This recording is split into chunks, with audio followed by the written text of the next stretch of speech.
Imagine how much your life would change right now if I went and stole all of the light bulbs out of your house,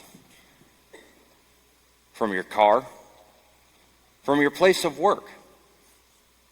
How would your life be completely different without light coming from those sources?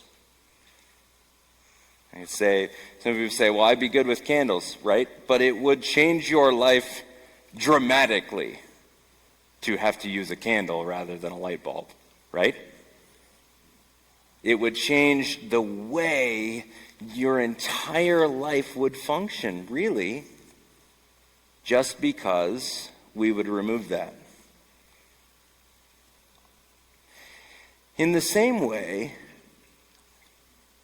the non-Christian world looks at Christianity and wonders to itself,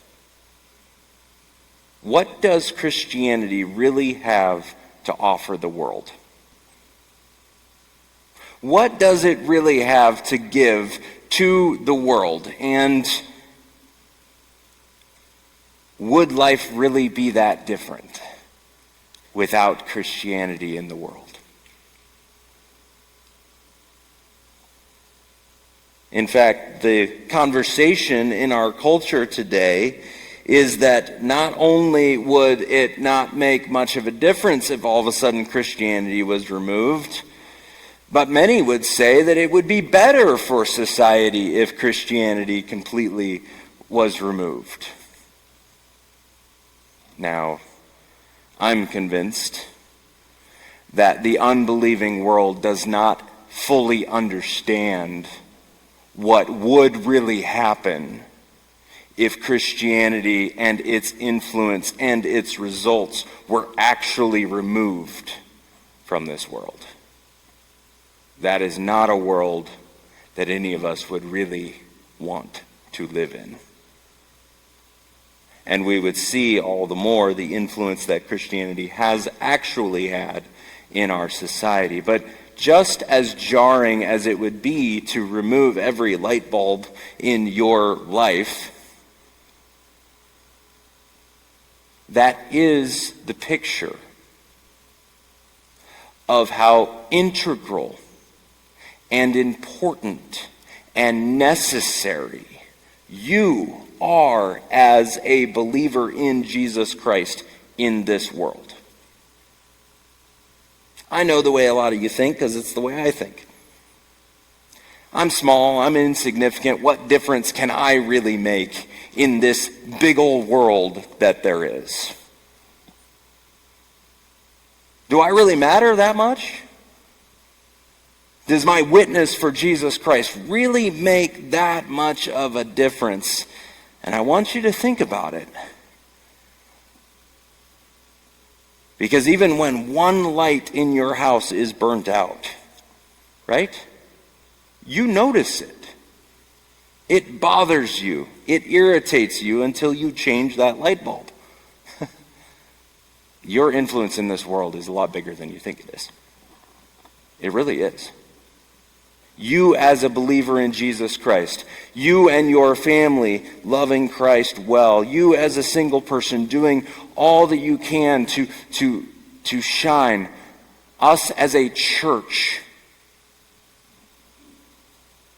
in this world, we make a bigger difference than what we think. And it's important to remember that as we think about the question that the culture seems to be asking right now.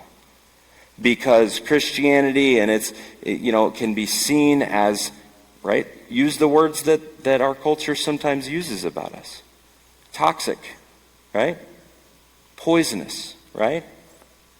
Pointless, right? I hate that those words are used of Christianity, and some of that is our fault because of the way we've gone about things, sure. But again,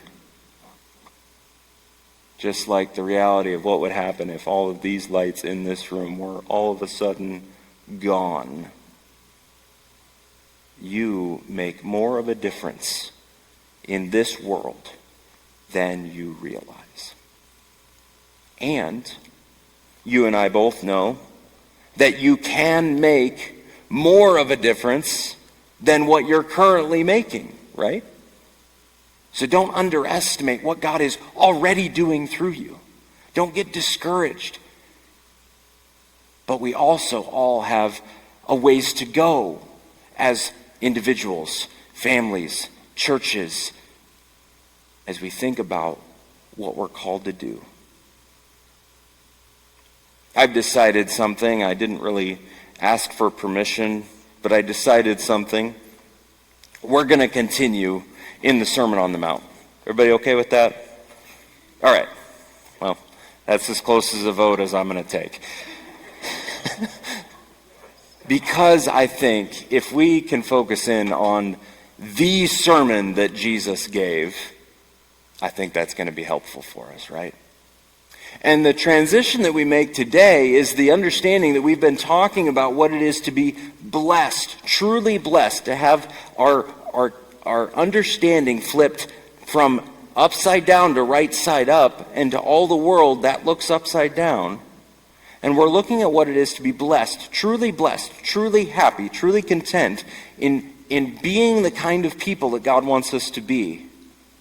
So as we look at Matthew 5, blessed, right, are the poor in spirit. Theirs is the kingdom of heaven. Blessed are those who mourn, for they shall be comforted. Blessed are the meek, for they shall inherit the earth. Blessed are those who hunger and thirst for righteousness, for they shall be satisfied. Blessed are the merciful, they receive mercy.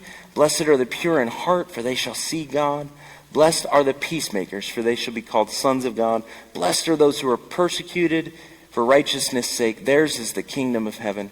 Blessed are you, and others revile you and persecute you and utter all kinds of evil against you falsely on my account. Rejoice and be glad, for your reward is great in heaven, for so they persecuted the prophets who were before you. That's the blessed life. That's the life that's actually worth living. And you see it internally and externally that is the way to actually be fulfilled and happy and joyful. That's what Jesus is saying. And then he says, you who are blessed in that way are now called to be a blessing in the way that you live out your life. You are the salt of the earth. But if the salt has lost its taste, how shall its saltiness be restored? It begins this reality that he's calling us to be salt and light. In a world full of corruption and darkness, we are called to be salt and light. In a world that has lost its taste for God and cannot see him because of the darkness that they're involved in, we're called to be salt and light. Salt of the earth, light of the world. So, as a way to help us remember it, right? Preachers do these sorts of things, so you'll have to bear with me. What I'm going to call you to do in light of this sermon, in the hopes of being an actual blessing to others, not just hoarding the blessing that you have, but to be a blessing to others, I'm going to call you to stay salty and shine brightly. Memorable enough? Stay salty and shine brightly. Now, those of you, some of you, at least of a certain age, are giggling right now. Why are you giggling? I didn't know I was going to be called out. I won't giggle again. No, it's okay. You can laugh in church. It's all right. Why is the first phrase, stay salty, funny? Because it means, right, in our current vernacular, being salty or being a little salty means being a little annoyed, a little frustrated, a little perturbed at something that someone else has done, right? But I think the same point, the same idea that we are to be slightly, in the right way, agents of aggravation in our culture, right? Let's talk about what it is to be salty, what it is to be the salt of the earth. You are the salt of the earth. So here's what staying salty looks like in our current culture. We do what we can through our words, our lives, and our manner to preserve society and proclaim the reality and goodness of the gospel.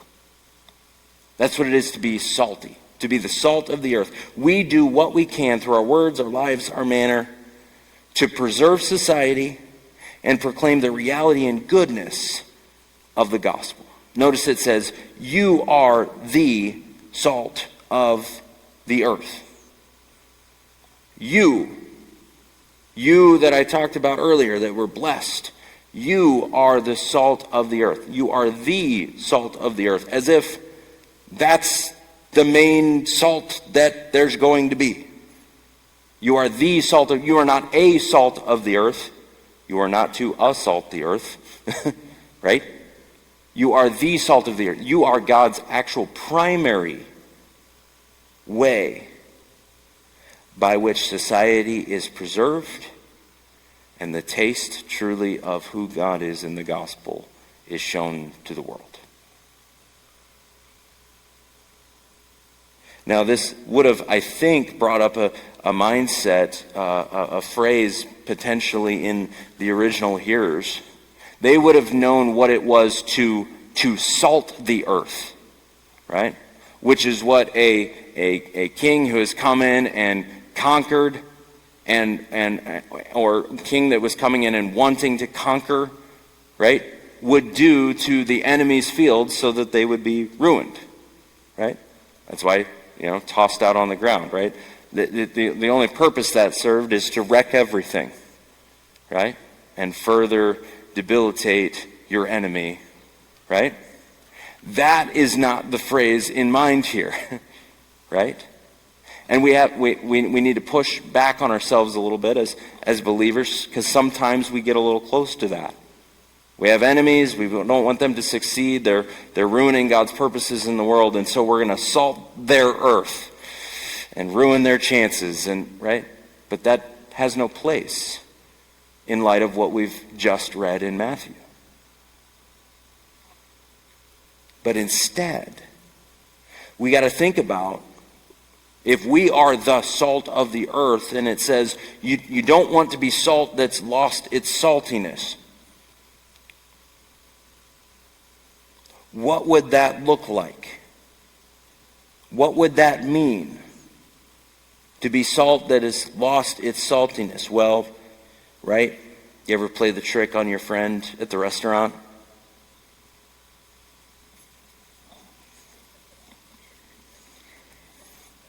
Some of you know it because you've done it.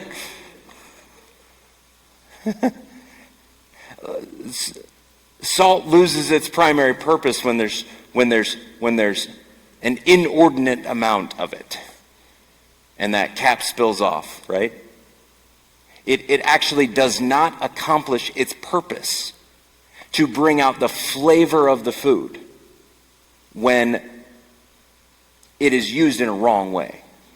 So we can be salty in all the wrong ways, right? And we know the damage that's caused in a society that's desperate for the gospel, that they won't even consider it because they've had the cap come off on them too many times. How many of you know this feeling? You've tried to share the gospel with somebody and they just won't hear any of it because they're still trying to get out from under the mountain of salt that was poured on them. Now, we don't want to go to the other side too far and say, well, because that's happened, we don't share the gospel. No, that would be exactly the opposite of the point. If we put a bad taste in people's mouth, we've lost the purpose of saltiness, right? When we abdicate our role to be a preserving influence on society, we've lost our saltiness. When we say, well, the world's just going to burn anyway, so I don't need to do anything about it, we've lost our saltiness. We've abdicated our role to step into the places in society and say, no, Christianity has a word to say here. And for the good of all people in the world, we're going to put a stop to this or that.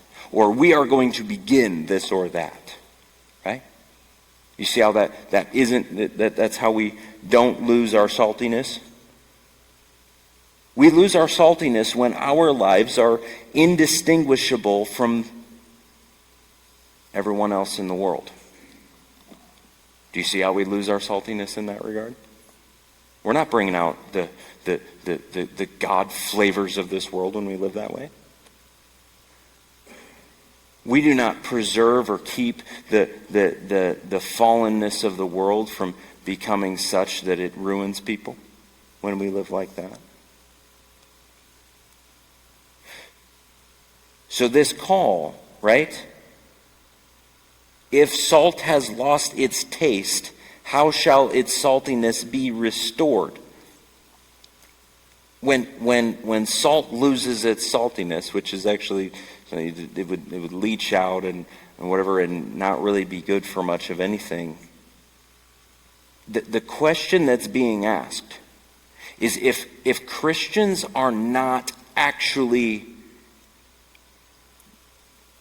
giving the taste of who God is, or preserving or reversing the fallenness of this world in a way, who's going to do it? Who else is going to do it? Who else has the means to do it? Right? There's some great nonprofit organizations in this world that don't necessarily have any direct tie to Christianity. But if you pulled out every Christian organization that is doing work in this world, it would be a terrible place to live. Right? If Christians don't do it, who's going to do it? If Christians don't show the world who God is by the way they live their lives, and they don't do the work of preserving and reversing a bit of the curse in this world, who is going to? Remember, we said, staying salty means that we do what we can through our words, our lives, and our manner to preserve society and proclaim the reality and goodness of the gospel. What does it look like to actually be salty in this world? So, salt has two primary functions, as we mentioned, preservation and taste. To really preserve and proclaim. To proclaim that Christianity actually works. That it's deeply satisfying in a world that believes it's pointless. And we do that through actually giving the world a taste of what true, genuine love is, care is, righteousness is. We do that through being transformed by the very gospel that we propose to present. If I'm not drinking deeply from the reality that God has stepped into my life and rescued me from my pointlessness, from my sin, from my penalty, if I'm not transformed by that, how am I going to be salty in this world? How am I going to do what God wants me to do in this world? So one of the ways that we stay salty is we stay connected to the gospel. Personally, intimately, deeply.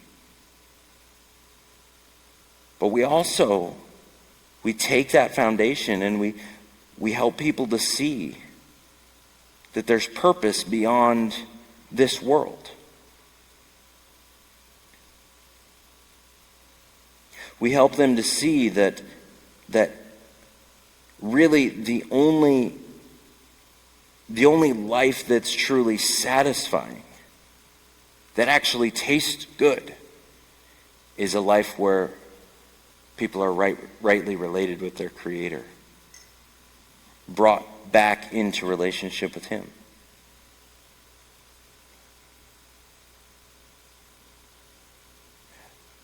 You do realize, though, that you don't have to actually make all that happen by your own strength. There's a longing that God has put in the heart of every human being who has ever lived. There's a longing, there's a taste. There's a built-in longing for what only Christianity can really fulfill. You know that God is already up to that in the way that He's created every single person on this planet. So when you think, okay, well, I feel insignificant, I can't really do that, it seems like a lot. We go up to the beginning of this chapter and you say, blessed are these people who don't have a lot. They're blessed by God. The people that realize they don't have it all together, they're the ones that are blessed. And then you realize those are exactly the people that God is intending to use, in part, exactly because they don't have anything to offer themselves. So that what is offered truly only belongs to God. It comes from Him. There's a hunger built in to every human being on this planet that really the way that Christianity tastes and is satisfying is the only thing that can fulfill it. Eternity is written on our hearts. That longing for justice is written on our hearts. That desire for hope, purpose, to be truly satisfied, equity, joy, perseverance, making my life count. Those are all things. All of those things are things that everyone in this world desires. And they're things that only the gospel message actually delivers. You see how that works? So practically speaking, how do I help people make these connections? How do I actually stay salty? So that their interactions with me would be a positive one. And really, the goal is ultimately just to change their trajectory as much as God allows you to. That might be 1 or 2 degrees. That might be 180 degrees. That's great. Those stories are awesome. But your purpose in being a little bit salty might be to ask them the question, what do you think Christianity is? Right? Just ask them a question. Hey, you may or may not know I'm a believer, but what do you think Christianity is? And then let them talk. Let them have the conversation. Ask good questions about what they think. And then as you hear what they say, you're probably going to identify quite a few things that they are missing about Christianity. And based on what they've said, you can say, hey, can I fill in some of those things that I think you might be missing about Christianity? Some of those things that as I study the Bible, I don't think what you're calling Christianity really is. And I think you might be rejecting something that isn't actually Christianity. And I reject the same thing you reject. That's not Christianity to me. The reason you reject that Christianity is the same reason that I'm a Christian. Because I don't believe any of those things that you say. Right? You see how that works? So just ask the question, and it leads into a very salty conversation. Right? So, we are to stay salty.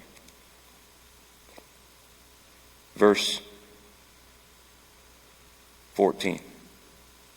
You are the light of the world. A city set on a hill cannot be hidden. Nor do people light a lamp and put it under a basket, but on a stand, and it gives light to all the people in the house. In the same way, let your light shine before others so that they may see your good works and give glory to your Father who is in heaven. You are the light of the world. Stay salty, shine brightly. In shining brightly, we do all that we can through our words, our lives, our manner, to show the gospel to be clear and compelling.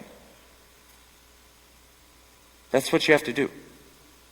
Live your life in such a way that you show the gospel to be clear and compelling. That's what light does.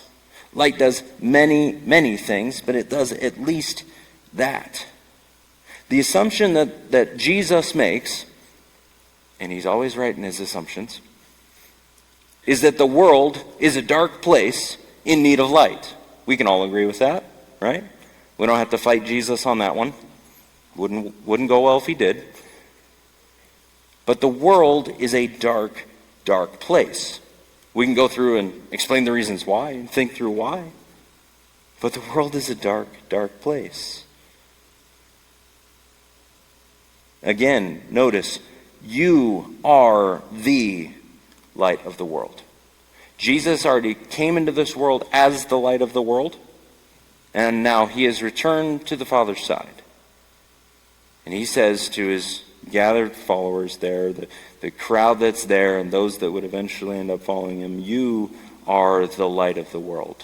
You are doing what I did on this earth. But the problem is, Jesus has light in and of himself. He's the source of it. We are not. So what does that mean? It means that we are reflectors of this light. The only source of light that we are is the way that we're connected to Jesus. So we become light. So think of the vine and the branches. We only have life and bear fruit because we're connected to the vine. So in the same way, we only have light as we are connected directly to Jesus. Right?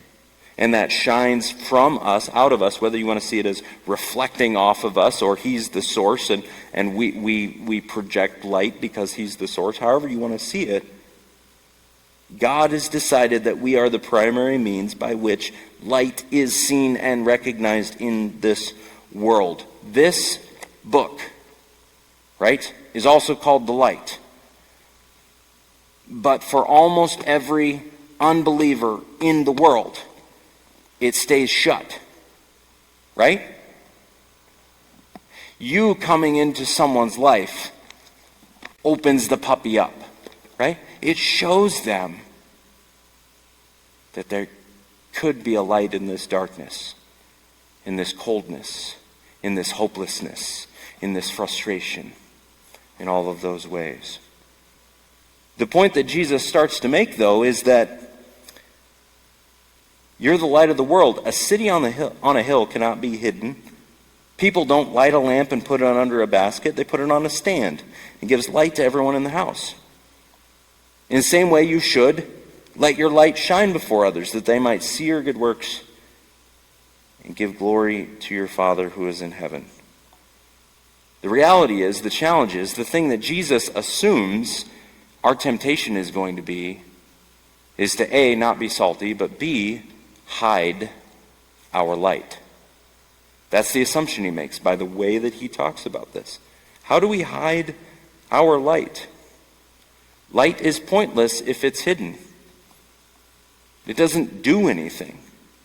It might be super bright under whatever it's hidden, but it doesn't help. Right? How many of you know the feeling of you have to go in your kid's room and get something that you forgot, and you're like, I can't turn on this light because it's going to start the going to bed process all over again. Because light matters. Light makes a difference. Light changes things. But how do we hide our light? Often we are hidden from the world and those in need. We as a church have to heed that call, don't we? We can't hide this light. I am hopeful that in these seats somewhere is someone that isn't a believer in here. Like, I really do. Right? So that's bringing them to a place hopefully full of light, which is a good thing. But we also have 6 other days where we're not here. Right? Are we lights there? Or do we hide our light by being in isolation from the world? The scriptures have all sorts of things to say about that. That we are instead to shine brightly, right? That you may be blameless and innocent children of God without blemish in the midst of a crooked and twisted generation. In the midst of a crooked and twisted generation, among whom you shine as lights in the world. Philippians 2:15. Among, with, in the midst of this world. One of the ways that we hide our light is that we aren't out in the world. Now, you want to be thoughtful and biblical about the way we do that, right? Don't put yourself in situations that are beyond your temptation level, okay? Don't just pick the darkest place that you know of and go there. Maybe you're called to that.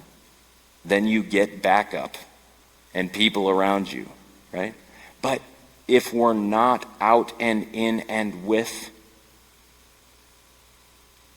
where the darkness is, our light makes no difference.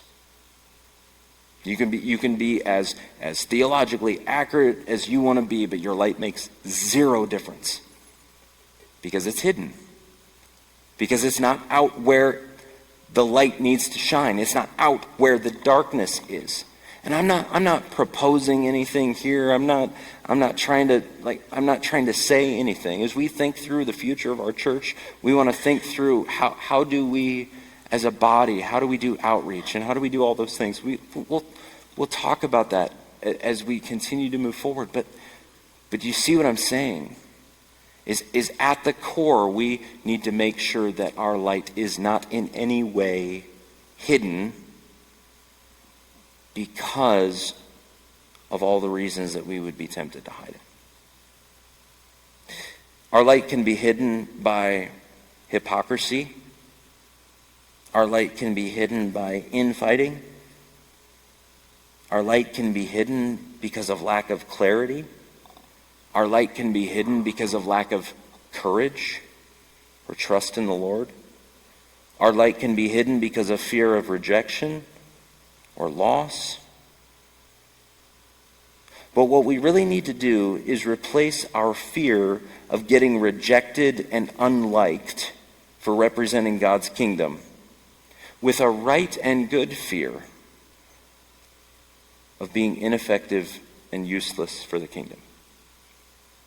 Our fear of being ineffective for the kingdom needs to overcome our fear of being rejected or unliked. It needs to matter to us more that we don't represent Christ well than what happens to us when we represent Christ, right? It needs to matter to us more that people don't get the right idea about who Jesus is than it matters to us whether they get the right idea about who I am. You see how that works? I have to fight. Like, I live a life as a pastor that it's very tempting to have my light make zero difference to anyone that doesn't already know Jesus. I hope my light makes a difference to those who already know him. I hope they're encouraged by it and warmed by it and all of that. But if I'm not careful, and I think you can relate to this, if we're not careful, our light might make zero difference because it is never seen by someone who doesn't know Jesus. Okay? So, in our maybe selfishness of staying safe, we need a mindset shift from knowing that we are blessed because we are living the upside down kingdom sort of way, so that we then can be a blessing to the people that need to know Jesus. We do what we can do through our words, our lives, our manner, to show the gospel to be clear and compelling. What is it that light is intended to do in this world? And you can begin to start seeing, how is it that I need to pull, right? Hide it under a bushel.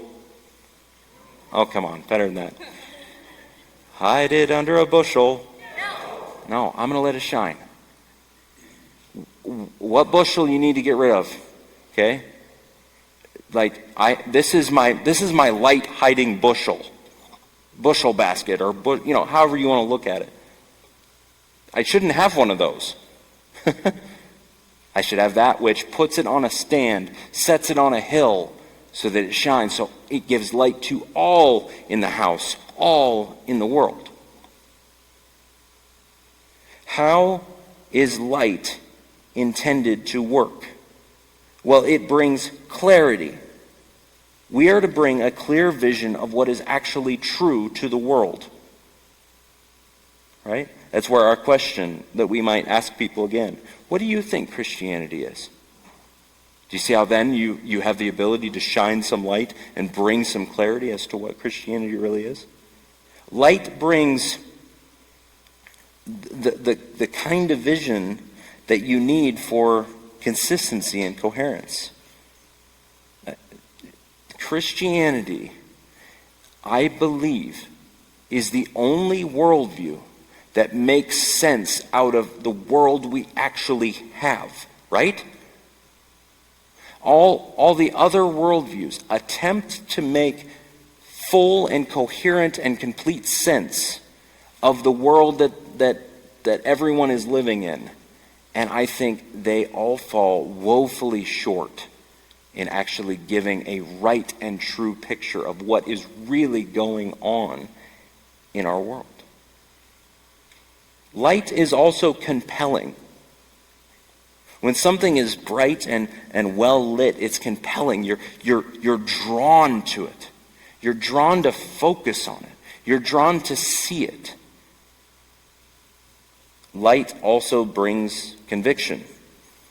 This is one of the reasons that our world maybe hates us. Hopefully not because of the manner in which we bring truth across, but because of what the truth says and what the truth represents. Conviction. One of the reasons that the world truly hates us is that our presence brings light to a situation that used to be hidden. And the things that were hidden are now revealed. And that revelation brings guilt. And then we have a natural transition to the gospel. Right? That's the way it's supposed to work. Light not only brings conviction, but it also brings comfort. How many of you like the fact that LED lights lower your electric bill? Great. Yeah, wonderful. You know what's wrong with LED lights? They don't give off any warmth. That's why they're cheaper to operate. But when it comes to light in a cold and dark world, one of the things that draws people to the light is because there's warmth there. Some of you, when you think about shining your light, you're thinking about a spotlight in people's face. And there's times for that. Maybe less than we think, but think about the warmth of light, the hope that light brings in the darkness, the joy that it can bring when you are cold and scared and afraid and overwhelmed and hurt. That's a description, by the way, of every unbeliever that you know. Cold and scared and hurt and overwhelmed. Wondering if there's hope. Or pursuing it in all sorts of ways that are going to kill them. Or at least seriously hurt them. Light brings comfort and joy because of its warmth as well as its light. Light intends us to contend and stand for something. A city on a hill stands for something. There's safety here. Come. This is for you. Come. We stand for something, that this is a place that you would be able to come and be safe. God has set his city on a hill on purpose. It is impossible for it to be hidden. That is the point. God's design in rescuing us from the domain of darkness, right? He's delivered us from the domain of darkness and transferred us to the kingdom of his beloved Son. Light is supposed to help in that transfer from darkness to light situation, right? From one kingdom to another. You shine the light in the midst of the dark kingdom and reveal it to be what it really is, even though you're deceived and convinced that it's better than it is. And then the light comes and shows it to be what it really is, and you realize, I don't want to be in this kingdom anymore. I want to follow that light back to that kingdom. And I want to be part of that. And we see too, right? Light also helps connect realities. As we think about this passage, right? In the same way, let your light shine before others, so that they may see your good works and give glory to your Father who is in heaven. They see the reality of your salty and bright life. And they see that this really is what they believe. This really does work. This really is the only place so far that I have found hope, that things can change, things can be different.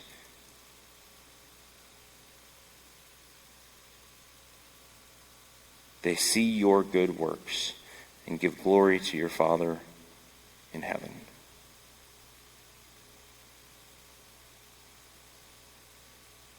So what we bring when we are salt and light is hope and truth and blessing and clarity and glory and satisfaction. As individuals, as families, as churches, as Christianity as a whole, what are we doing to preserve our society and proclaim the reality, the goodness, the satisfaction of the gospel? And how are we showing the gospel to be clear and compelling? As I think about that, I think what comes to my mind, and I hope what comes to your mind, is people. People that you know, that don't have that hope and joy and warmth and light. What I hope comes to your mind is not this overwhelming task that you've already given up on before you go out the door. Remember, you're already doing more than you think you are. And second, it's just a matter of living out this gospel in places that you maybe weren't thinking about living it out.